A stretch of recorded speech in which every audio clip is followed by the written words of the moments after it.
जो करे दिखोली, शर्मीले खेतों को ढक ले चूनर पीली पीली,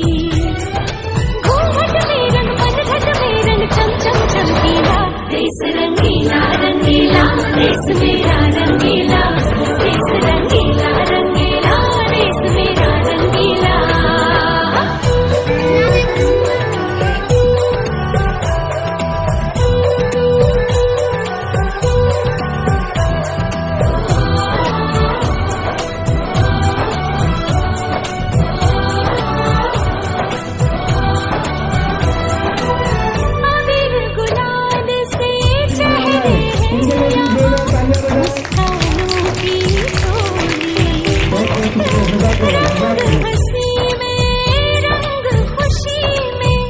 रिश्ते जैसे हो